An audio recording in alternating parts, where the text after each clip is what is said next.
The famed, legendary Chinese military theoretician Sun Tzu said, "Strategy without tactics is the slowest route to victory. But tactics without strategy is simply the noise before defeat." So, let's talk about what is tactical AI. Almost everything that people are doing with these generative AI tools like ChatGPT, Anthropic, Claude, Google Gemini, and there's a number of other lesser-known ones, almost all of that is tactical in that it is increasing the productivity of individual people. That's a good thing. There's nothing wrong with that. As Sun Tzu said, you have to have the tactics in addition to the strategy. Narrow focus, quick wins, things like chatbots, drafting documents, and so forth, very powerful tool.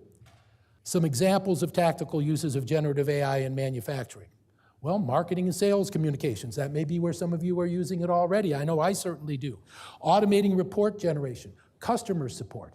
And one of the areas with excellent, still a tactical application in terms of incrementing the productivity of individuals or small teams, but in speeding up prototyping and designs of new products or processes or systems. Again, we'll circle back around to that also. But most companies today are implementing tactical AI, well, tactically, not strategically. I'm making a distinction between tactical AI and strategic AI.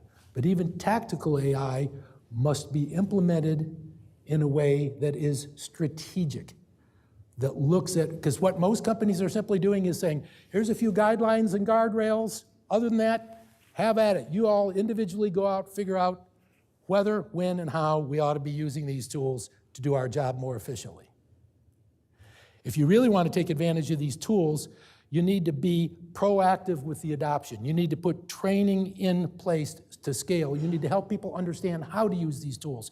You need to come up with approaches that are consistent so that teams of people that work together can use these tools in ways that are complementary. Think through the entire workflow of the process. It's not a tool that's meant to be used like Google search, for example, when, oh, I need to know something, let me go ask this. I have this one isolated task, let me do it. Think through how the entire process of things that you're doing, you can incorporate these AI tools into maximizing the speed and quality of the outputs at every step, where teams work together in a coordinated way, and where across the enterprise as a whole, you have consistent approaches to how people can use this as effectively as possible.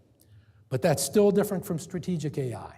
Because strategic AI is not about maximizing the productivity of individuals or small teams. It's about rethinking the way the entire organization works, looking at mission-critical business processes across the entire organization. And how can we rethink the way those processes and systems operate to provide exponential increases in quality, speed, productivity, core manufacturing processes. We're talking about now long-term transformation. For those smaller manufacturers that are under 100 people, we're talking about looking 2 to 3 years down the road. For the larger ones, it could be 3 to 5 years down the road. Where do we want to be? How do we get to redesign key processes like production scheduling, supply chain management, and so forth, and use AI to enable much more effective data-driven decisions? So while tactical AI is a narrow focus, immediate impact to boost productivity and save some costs, strategic is a broad focus for long-term transformation to enable new capabilities and new business models to emerge.